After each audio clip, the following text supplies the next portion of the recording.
Oh, down with Miss Christina. Kate, come on down. Yep. So.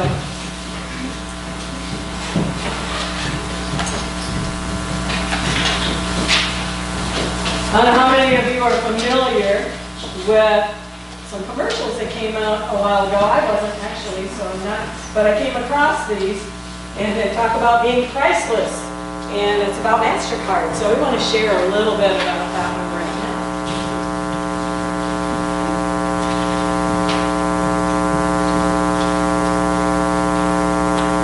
This is the next slide. In the Mojave, $2. I bet you folks are missing you. Rhinestone collar in Vegas, $40. Meatloaf special in Arizona, $8. Hey, buddy. Feeling at home when you're only halfway there, priceless. There are some things money can't buy. For your journey, there's Mastercard. Come on. Film and dog food for Badger in the Redwoods, $10.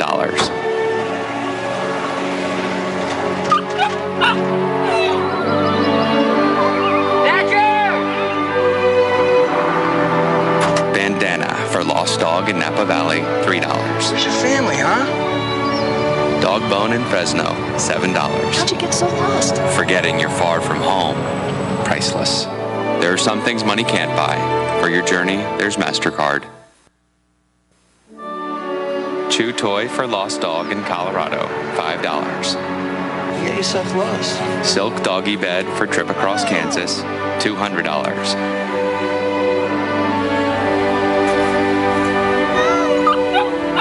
Bath in Jefferson City, $15.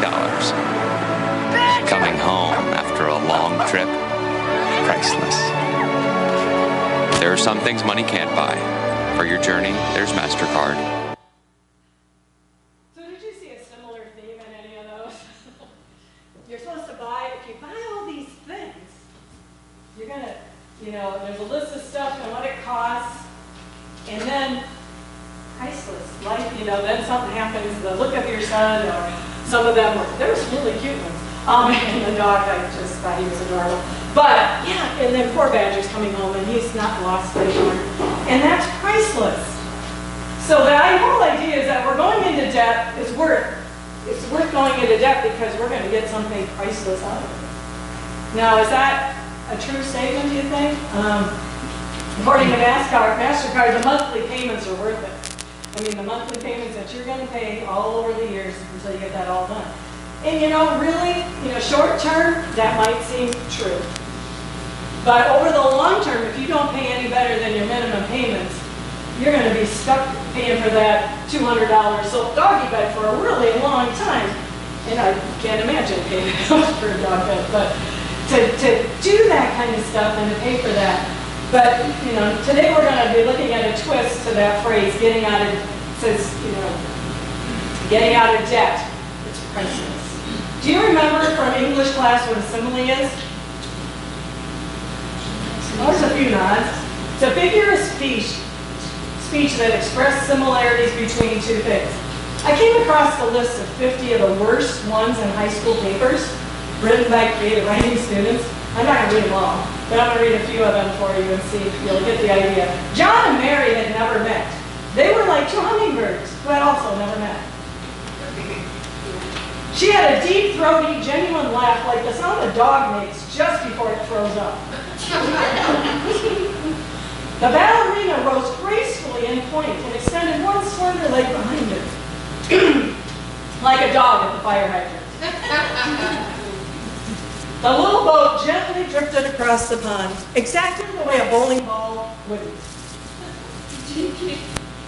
Her hair glistened in the rain like nose hair after a sneeze. And the last one, her vocabulary was as bad as like whatever. The simile for today is hopefully a little bit better than that. Their monthly bills suffocated them like cold, clammy air of a dentist. In Victorian England, between 1842 and 1857, 90 prisons were built. Charles Dickens discusses this in some of his works, like Great Expectations. In Victorian England, debt was considered a crime. So debtors were sent to jail until they were able to pay off their debts. They were sent to what are called debtors' prisons. Their sentences were not specified, only that they were there until they paid their debt. So there was no time limit. There was no for sure note to know when you were going to be done, because they could charge interest and they could make that debt continue to climb as long as you were working there. And so it was decided by the creditors. Sometimes the convicts stayed with their families in the prison, and family members were free to come and go as they pleased. So it was like their home, away from home. Therefore, even children were born and raised in debtors' prisons. Debtors' prisons were known to have awful living conditions. The prisons were full of rats, lice, and fleas. The prisoners were denied basic necessities of life, such as food, water, and clothing. It is said that these places were dirty and filthy, and that about 25% of the inmates died due to the bad conditions. So they weren't getting their debts paid off anyway. Many of the other European countries around England had legislation limiting debt imprisonment to just 1 year. Not England. When the Fleet prison was closed in 1842, it was found that some debtors had been there for more than 30 years. It was the Bankruptcy Act of 1869 that finally abolished debtors' prisons. Many instances of human trafficking today in our country are often like a debtor's prison. You have a debt to pay. They promise you to get you across the border or get you into the country, and then for payment of that, they make you work it off. And some of those people work that off for the rest of their lives. Their slaver says they owe money, and that's how they got to the United States. In the United States, debtors' prisons were banned under a federal law in 1833. A century and a half later, in 1983, the Supreme Court affirmed that incarcerating indigenous debtors was unconstitutional under the 14th Amendment. Unfortunately, illegal debtor prisons exist in many areas. So we have no official prison for those unable to pay their debts, but I think there could be a modern day picture of what that would look like. Should be there we go. Because that's how it feels when we have so much debt that we just feel like we're trapped. This morning we're going to look at a parable that Jesus told about a son who took his share of the family fortune and ran away and ended up broke. And he ended up in a literal prison of bondage. Not in a literal prison, but he had bondage nevertheless. It's a parable about God's grace. Not necessarily about money management, but you can trace the son's steps and we can learn a lot of financial lessons from this young man. I would like you to read along with me. It should be up on the screen from Luke 15, 11 to 20. To illustrate the point further, Jesus told them a story. A man had 2 sons. The younger son told his father, "I want my share of your estate now before you die." So his father agreed to divide his wealth between his sons. A few days later, this younger son packed all his belongings and moved to a distant land. And there he wasted all his money in wild living. And about the time his money ran out, a great famine swept over the land and began to starve. He persuaded a local farmer to hire him, and the man sent him into his fields to feed the pigs. The young man became so hungry that even the pods he was feeding the pigs looked good to him, but no one gave him anything. When he finally came to his senses, he said to himself, "At home, even the hired servants have enough food to spare, and here I am dying of hunger. I will go home to my father and say, 'Father, I have sinned against both heaven and you, and I am no longer worthy of being called your son. Please take me on as a hired servant.' So he returned home to his father." So you don't see a literal prison here. You don't see this young man stuck in jail because he owed a lot of money, but he was stuck by his choices. He was stuck feeding pigs. He was stuck he had nothing. He was totally broke. He was homeless, basically, and he was living there in a far-off country away from home. Some of us have felt bound and chained by the debt load that we carry at times. We feel like we just are never going to get ahead. It just seems like it keeps getting bigger and bigger, and it's harder and harder to dig ourselves out. In America, we tend to use credit like Mastercard to purchase those things that are not priceless. It tells us to live the way we want to now, instead of waiting. Here are there's a few debtor numbers I'd like to share with you. Did you know that the average car loan in America in 2018 is $31,099 over 69 months? while the average loan for a used car climbed to a record $19,509. The average class of the 2018 graduate, be a college graduate, his debt is $32,731. 68% of Minnesotans carry college debt, and the average debt they're carrying is $31,731. The average American household credit card debt is $5,700. And that's what carries over all the time. Studies show that people will spend 23% more money using credit cards than they would if they paid cash.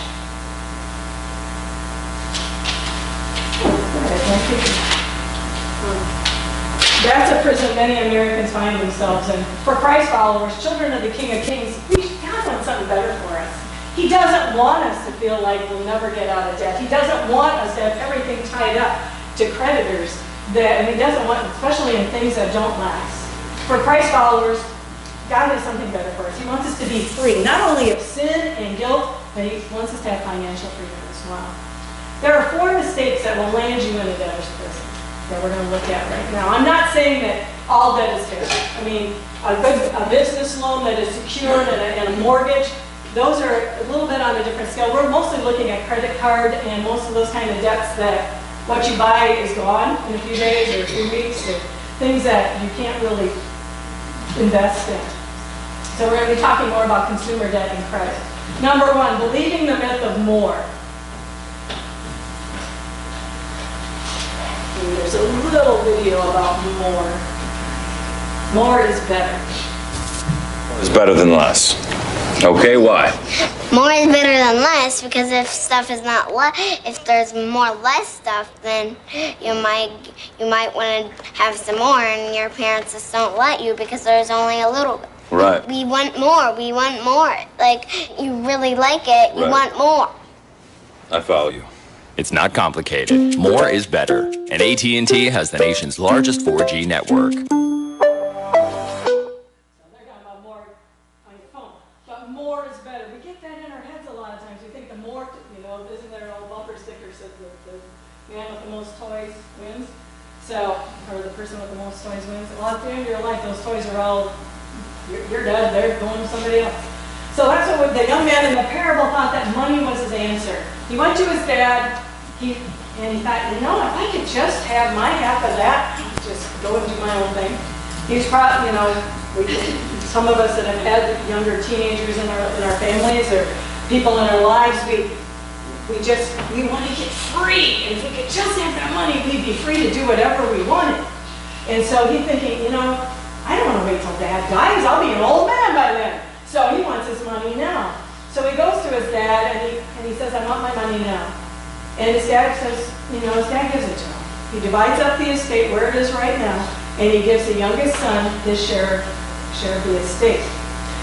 God's word says in Proverbs 23:4-5, don't wear yourself out trying to get rich. Be wise enough to know when to quit. In the blink of an eye, wealth disappears, for it will sprout wings and fly away like an eagle. Jesus said in Matthew 6:19-20, do not store up for yourselves treasures on earth where moth and rust destroy and where thieves break in and steal, but store for yourselves treasures in heaven, where moth and rust do not destroy, and where thieves do not break in and steal. More. Is that the key to happiness? So a lot of people think that. In 1960, the average house was 1,100 square feet. Now it's over 2,641 square feet. Were families, do you think families were larger or smaller in the 60s? Larger. Larger families, smaller house. Now we have bigger house, lots less families. In 1960, there was no self-storage industry. Now there are between 44,000 and 52,000 self-storage facilities in the United States, with 2.3 billion square feet of space for us to store all the stuff that we can't fit in our bigger houses. It appears that we believe that more is the key to happiness when we look at it that way. But most of us, we don't have the money for more. However, through the magic of loans and credit cards, it can appear we have more because we can go get more right now. The thing that feeds borrowing is that we overrate the importance of more. Number 2, a second mistake is giving into the desire of instant gratification. The young man in the story had money coming in as an inheritance, but he didn't want to wait. He wanted it now. The money, the irony is if he'd have waited, it would have been a bigger chunk of pie. But he's going to spend what there is now. In Luke 12:15, Jesus said, "Beware, don't always be wishing for what you don't have. For real life and real living are not related to how rich we are." And then the author of Hebrews wrote, "Keep your lives free from the love of money and be content with what you have. Because God has said, never will I leave you, never will I forsake you." So if more is the key to happiness, then why wouldn't I want to be happy right now? I slap down the plastic and I sign the loan and I get that thing that I want right away. How cool is that? Of course, I'm paying for it for a long time sometimes. Sometimes way after it's even worn out and gone. Maturity is the ability to postpone pleasure. The singing group ABBA said, "It's a rich man's world." If I want to live like I'm rich, but I'm not, I can use a credit card. I don't have to wait. Look at what the young man in Jesus' story did. He took his money and he spent it on things that were self-destructive. The Bible says he wasted all his money in wild living. Well, we can assume, probably much like the older brother, some of the things that little brother was doing with his wilder living. Probably, I mean, we don't know for sure, it isn't spelled out for us, but I think God knew that we all would, when we hear wild living, we're going to kind of get an idea. Probably alcohol, gambling, possibly drugs and women. Obviously, if we have a drug, an alcohol, or a tobacco habit, it's a killer on budget. If you gamble, whether it's scratch tickets or lottery or trips to the casino, that covetous pursuit pulls money right out of your pocket, right out of your budget. This young man's problem wasn't just spending on pleasure, it was spending it on self-destructive pleasure. I mean, there's no way to recap any of those losses. Those are gone forever. And then the third thing to way to get into debt is spending more than you have. Go figure. That's kind of exactly what that word means. Psalm 37:21 says, "The wicked borrow and never repay, but the godly are generous givers." And in 1 Timothy 6:6, right, it says, "Yet true godliness with contentment itself is great wealth." Spending more than you have sounds like an oxymoron. How can you do that? How do you spend more than you got? Well, we all know the answer to that one. The magic of debt. 38% of Americans do that every year. They just dig the hole a little bit deeper, paying those minimum payments. And as they do that, they just keep stacking up minimum payments. Sounds like a really nice concept, doesn't it? You just pay the very minimum, you get by, you don't realize that the interest is accruing and that it's going to continue to get longer and longer until you've got that paid off. Example, I'm looking for I'm just kind of looking around and I'm looking at these laptops. Somebody gave me a gift card for Best Buy for Christmas. So I thought, okay, we need a higher powered laptop to run the Easy Worship program so we have less problems. So I'm looking at that, looking at the memory cards and finding out what they cost. I thought, well, I'll just look at it. I'm going to see what they would do to finance me. So I did. I found one that was for $1,699. And the details are the Best Buy credit purchase, the variable interest is 25.49% to 30%. And that can change. Non-variable was 9 to 24, so they had a lot of leeway in there. And I'm not going to go through all of this because, frankly, I don't even understand it all. But on approved credit, that's what they'll do. They'll give this to you, and if you don't pay it off right away, that computer is going to cost a lot more. A fourth more than it did to begin with. That's a lot of computer for what a lot of money for what I'm not getting. And it's not going to last forever. Any of you that are techie know that a computer lasts maybe 3 to 5 years, and it's already obsolete. And so, shoot, I wouldn't have it probably paid off by then if I just paid the minimum payments. So that, and it said the suggested monthly payments are only an estimate based on listed purchase. Then it excludes the sale tax, excludes everything else. So if I purchase this and only make minimum payments, it could cost me an additional $509.70 or more. And they also charge an annual fee of $50-some a year. They're banking on me not being able to pay that off so they can make more money. And that's the way it works. But the thing about minimum payments is that it doesn't feel like you're spending $1,699. You feel like you're spending $120. And you forget that over the months that keeps adding up. Lastly, we're in debt because we're unprepared for setbacks. I can say amen to that. We struggle with that. I still struggle with that at times. The young man in the story apparently assumed everything would keep going on as it would, that his money would just last forever, that there wouldn't be a famine in the land. I mean, there's no way you plan for a famine, except for to have something set aside for it. He thought everything was going to keep coming up roses, but a famine hit. The economy tightened up. There was no jobs. He was up a creek without a paddle. He had no margins, no emergency fund, no savings in case something went wrong. Solomon wrote in Proverbs 21:20, "The wise have wealth and luxury, but fools spend whatever they get." Jesus said, "Don't begin until you count the costs. For who would begin construction of a building without first calculating the cost to see if there's enough money to finish it?" True, we can't know the future, but we can have something set aside for those emergencies, those things that we know are going to happen. We know appliances are going to break. We know cars are going to need repair. You know you're going to get sick, or your work could slow down. And you don't want to have to borrow to take care of those emergency things that happen. And that's how we get into a debtor's prison, because we just aren't prepared. We aren't looking ahead. So there are 4 steps for getting out of debtor's prison I want to share with you.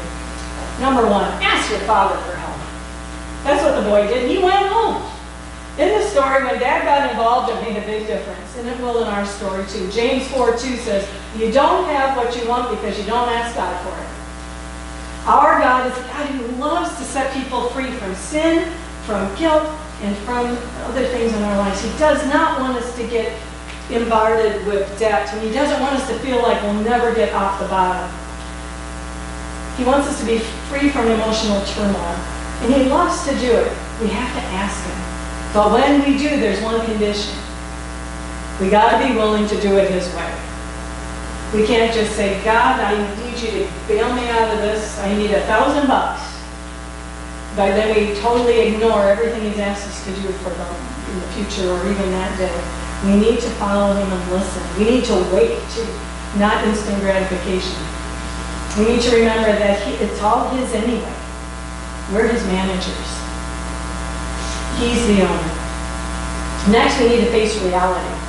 This verse is the verse in 15:17 from Luke says, "When he finally came to his senses." I love that verse. I always think of that. Sometimes it takes a long time. This guy, it took him till he hit the bottom. He came to his senses, and that's a turning point. And it's a turning point for every one of our stories. When we come to the point that we realize that God is the only answer. We can't save ourselves. And when it comes to money, every success story starts with when we came to our senses.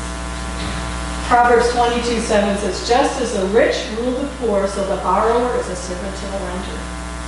That's coming to our senses, realizing that debt makes us a slave, realizing that we're in bondage and we don't have to live like that anymore. We're tired of that lifestyle where every penny is already spoken for and gone every single month. We're tired of pressure. Living stinks, and we don't want to do this anymore. We want to be able to have some wiggle room to be able to say, "Yeah, I can go and do that," or "Yes, I'd love to give you, give some money away." Sometimes we just can't because we don't have any to give. Number 3, we need to develop a plan of attack. At our last conference with number 5 son at Century High School, I went to him. He was a junior, I think. I went in to see his counselor because his grades had tanked in a couple of classes. And I went and talked to her, and she was telling me all these things I should make our son do. And he's 18, or almost 18 at that time. I thought, "Oh, okay, you don't know how that works, obviously. It's not going to work that way." And then I mentioned that, we were struggling, and he was thinking he was an adult, and when he got an adult, he wouldn't have to do anything. He was just going to leave and get out on his own.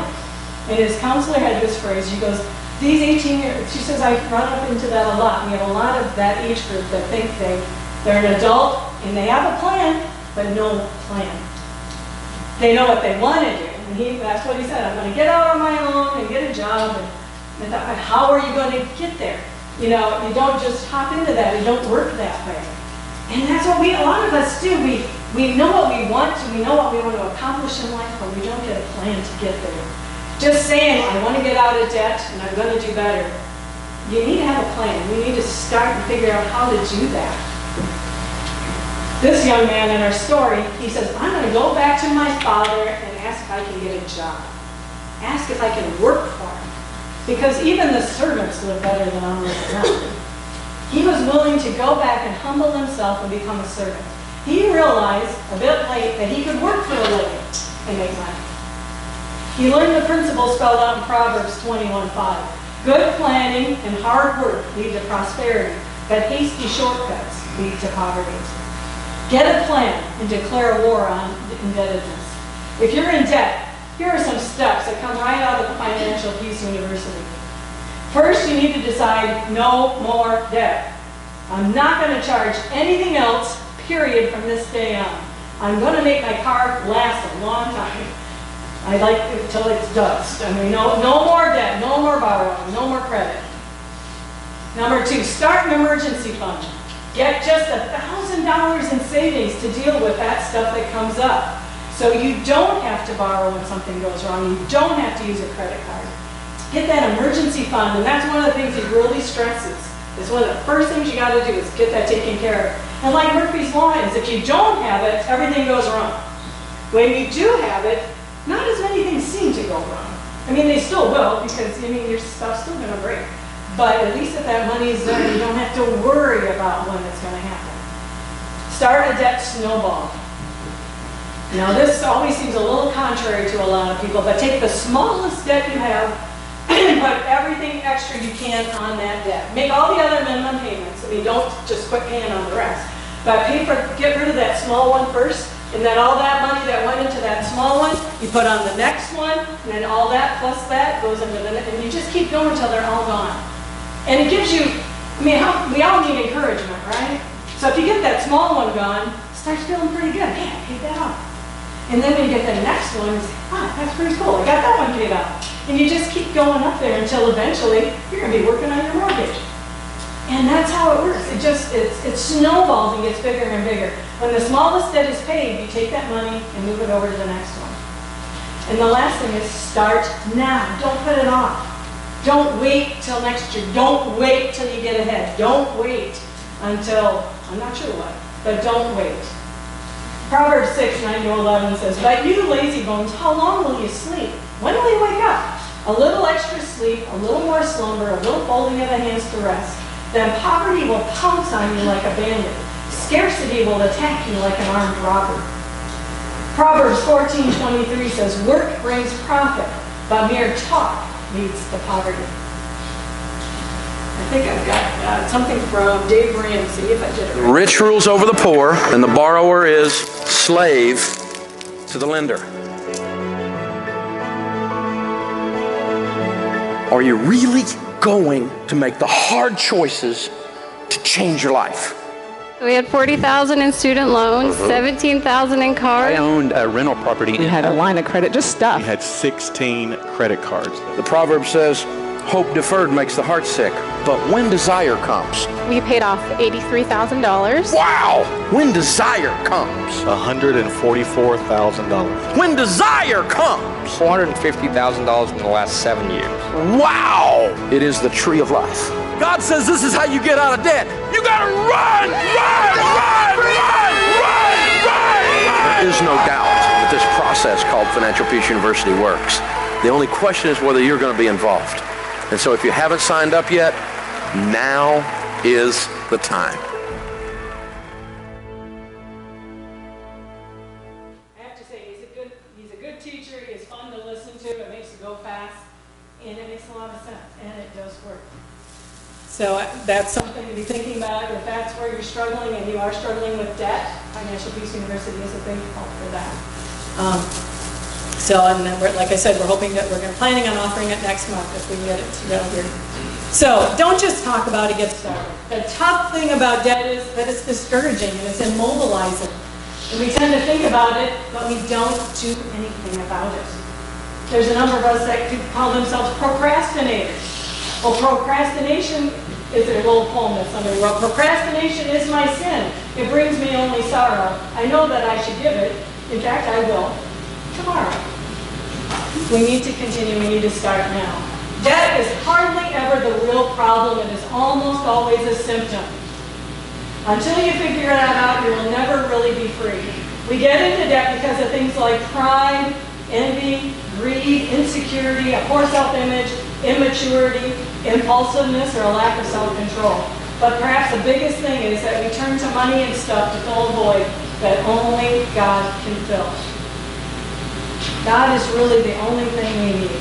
It sounds very simplistic, but it is. And when we follow Him, when we listen to Him, when we hear His voice, and we put Him first, He'll continue to guide and direct us. We don't need to turn to that money and all that stuff to make us feel better about ourselves. We can remember we are a child of the King, that God is for us, and that He loves us. Getting out of debt, living in freedom, that's priceless. Dear Father, we thank you. We thank you that you don't want us to be slaves to sin. You don't want us to be slaves to debt. You certainly don't want us to feel like we're enchained to the things that we buy and that we really can afford. Father, we bring this stuff to you. You know our hearts. You know each one of us. You know where we're at. You know that some of us, it seems like we got here by accident. It doesn't seem like it's right, and we didn't mean to do it, but sometimes we just are there. Lord, all you ask us to do is move forward with you. You don't go back. You don't say to go back and fix it all first. You say, come to you. All who are weary and heavy laden, and you will give us rest. We need to come to you and start where we are today. Lord, help us to do that. Help us to follow you. Help us to come to you. Help us to fill that God-shaped part of our life with you. And Lord, guide and direct us in the days and weeks ahead. In the name of your Son, Jesus Christ, we pray. Amen. And today, too, is we'll celebrate communion, where we remember that the debt that Jesus Christ paid for us. There's no way any of us could pay the debt for our sins, but Jesus Christ died for our sins. He was willing to go to the cross and pay for those for us. He has redeemed us already. All we have to do is come to Him. So in the Wesleyan Church, communion is an open communion. Everyone is invited to partake if they know Jesus as their Savior. And today we ask you to come to Him to receive the communion. And we're going to, the ushers will take it up and pass it out to you. Please hang on to your elements so that we can all share the juice and wafer together. And we will have communion together today as we celebrate Jesus' great love for us and how He takes care of us and how He paid the debt for our sin and to set us free. So as our ushers come up,